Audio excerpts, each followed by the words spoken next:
Hai semua, Assalamualaikum. Nama saya Pika Piko dan hari ini kita bersama dengan Bilik Tidur untuk membincangkan tentang satu tempat yang sangat cantik dan sangat popular di Malaysia, iaitu di Sabah, particularly tentang Semporna.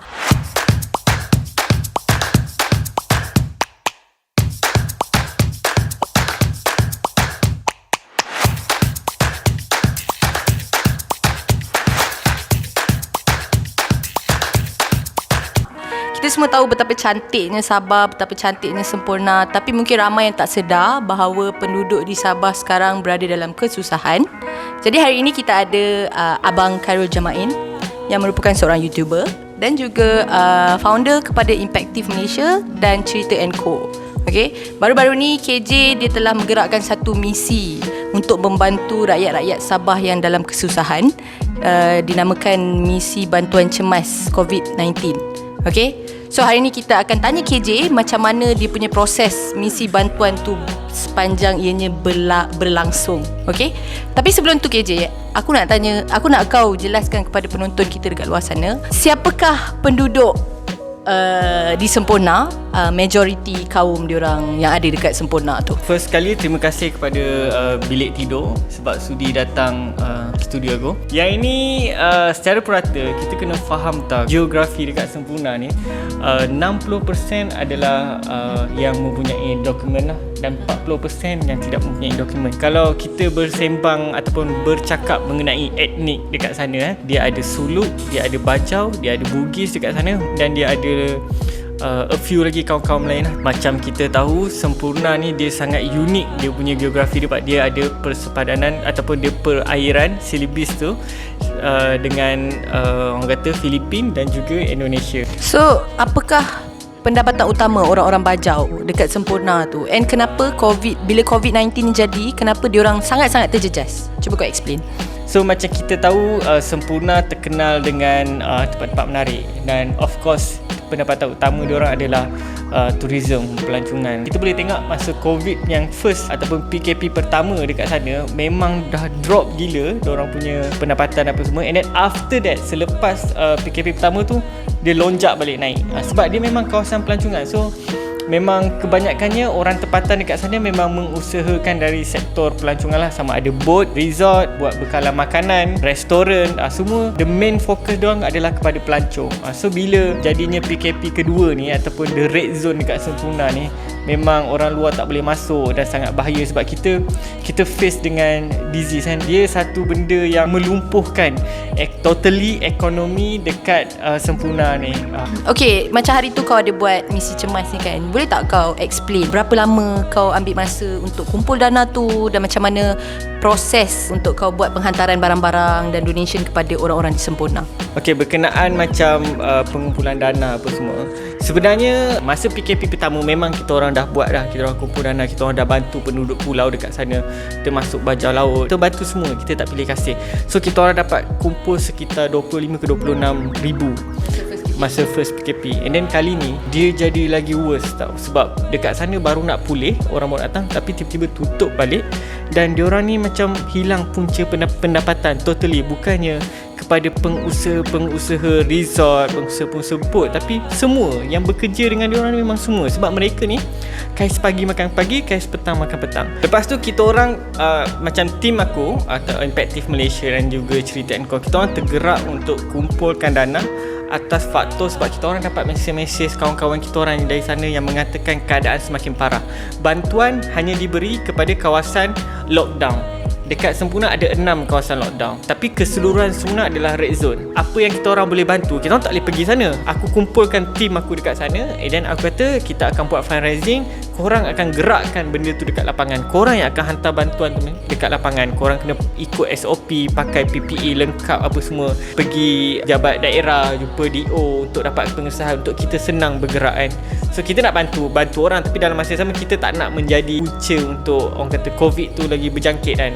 Aku bermula dengan di IG story menceritakan tentang pengalaman-pengalaman aku di sana, mengajar di sana, dan yang menjadikan siapa diri aku sekarang adalah antara pengalaman aku bersama komuniti Bajau Laut juga di sana. Bila benda tu aku buat di IG story, so orang mula ikut perkembangan. Rupanya ramai rakyat Malaysia yang tak tahu tentang kehidupan komuniti Bajau Laut ni. So dia satu benda yang aku rasa passion untuk aku menceritakan lagi lebih banyak. Benda tu viral di Twitter mula-mula. So ada seorang tu yang dia screenshot IG story aku dan dia storykan dekat dia punya Twitter, dan dia mendapat sekitar 32k retweet. Di Facebook juga ada orang share balik apa yang aku ceritakan, pengalaman aku, dan mendapat lebih kurang 5.6k share dekat situ. Dan baru aku tahu sebenarnya tak semua rakyat Malaysia tahu kisah kehidupan sebenar komuniti bajau laut ni memang susah.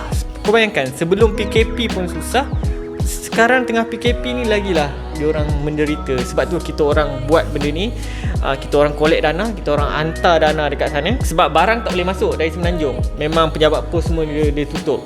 So jadinya kita orang hantar duit kat sana, diorang bawa keluar duit, diorang beli barang. Lepas diorang beli barang, diorang sendiri yang hantar. So fungsi aku ataupun function team aku dekat sini adalah melakukan fundraising, kumpul duit, dan tugas diorang dekat sana adalah menghantar bantuan seberapa banyak mungkin dan seberapa kerap yang mungkin. So sekarang kita orang lebih kurang 2,000 pack makanan dah kita orang hantar ke sana. Dan mungkin kita orang akan konsisten selama 2 bulan.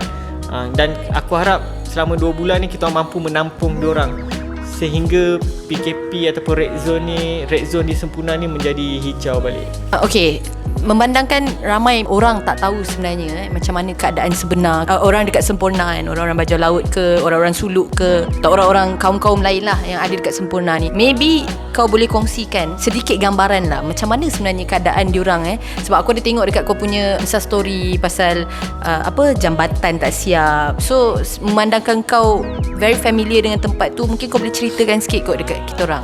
Terima kasih Pika sebab tanya soalan ni. Sebab biasanya orang datang sana untuk melancong, so diorang takkan betul-betul duduk dalam kehidupan mereka ataupun duduk di dalam perkampungan mereka. Aku cerita based on experience aku lah. So bila aku duduk dengan diorang, hidup dengan diorang, so aku rasa diorang ni memang perlukan perhatian yang sangat serius.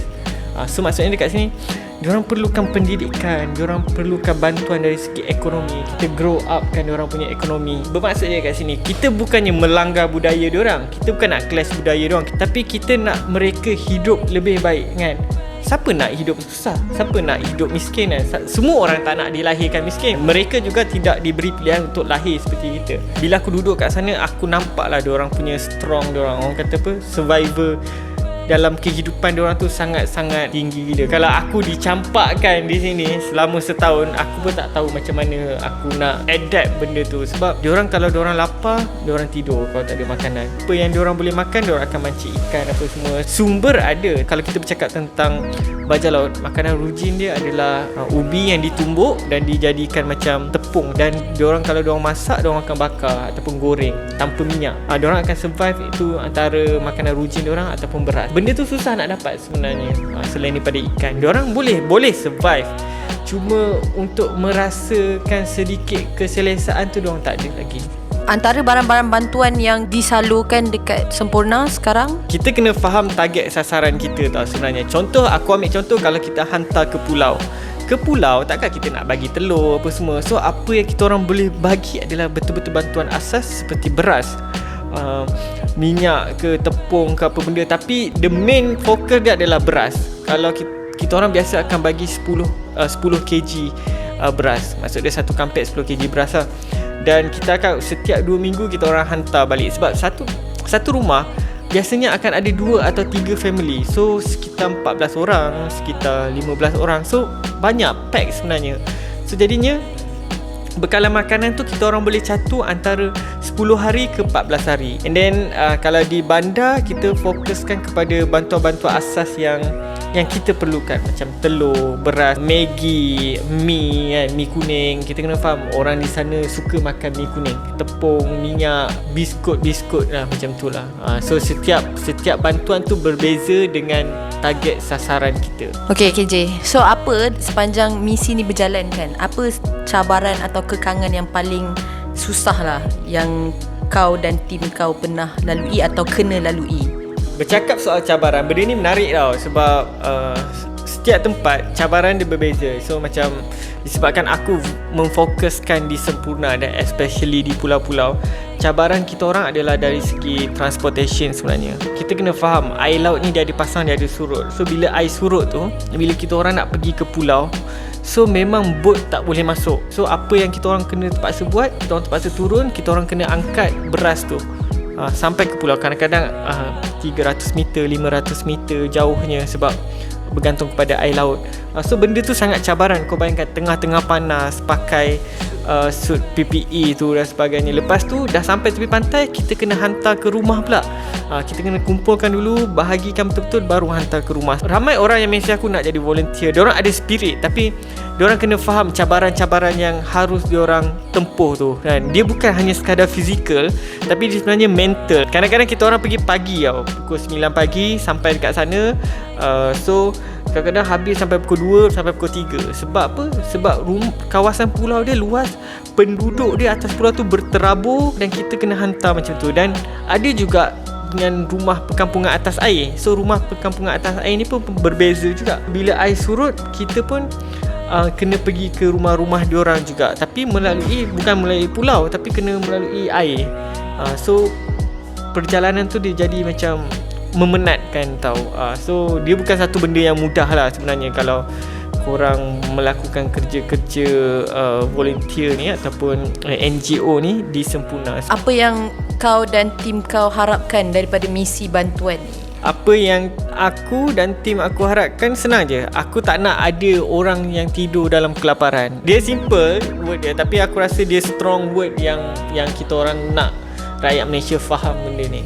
Kau ada apa-apa kata-kata akhir atau ucapan nak diberikan kepada rakyat Malaysia di luar sana? Macam ucapan aku lah sebelum video ni habis, sebenarnya sekurang-kurangnya aku nak rakyat Malaysia bagi perhatian kepada komuniti ni. Dia komuniti yang terpinggir ni. Sebenarnya kita tidak memberikan mereka peluang dari segi pendidikan, dari segi ekonomi dan segala bagailah. Cuba kita bagi diorang sedikit peluang, kita bantu diorang. Sebab aku yakin pendidikan ni sangat penting. Tak ada satu bangsa pun yang maju ataupun berjaya tanpa pendidikan. Kalau kita bagi diorang ruang, bagi diorang pendidikan, bina sekolah dengan dekat dengan komuniti diorang, develop komuniti diorang, macam mana dia akan menjadikan satu tarikan pelancongan ataupun satu budaya yang sangat unik di Malaysia ni. Kita sebenarnya boleh melonjakkan diorang punya ekonomi, dan tak mustahil satu hari nanti diorang akan hidup lebih bermakna ataupun lebih senang daripada sekarang. Dia adalah satu benda yang berbaloi untuk kita melihat mereka maju ke hadapan. Apa-apa pun kita nak ucapkan terima kasihlah kepada rakyat Malaysia yang sama-sama membantu kan, dan menderma kepada Impactive Malaysia untuk sama-sama menjayakan misi cemas COVID-19 yang telah disalurkan di Sabah. And kita nak jemput semua orang rakyat Malaysia untuk bila semua ni dah berakhir, maybe korang boleh datang untuk travel ke Sabah, especially ke Semporna, untuk kita sama-sama bantu naikkan balik diorang punya sektor ekonomi. Thank you KJ kerana meluangkan masa bersama kami. Dan kami nak ucapkan terima kasih kepada penaja video ini, iaitu Cetak Print. Kalau korang rasa video ni bermanfaat, korang boleh tekan the like button dan juga jangan lupa share. Bye.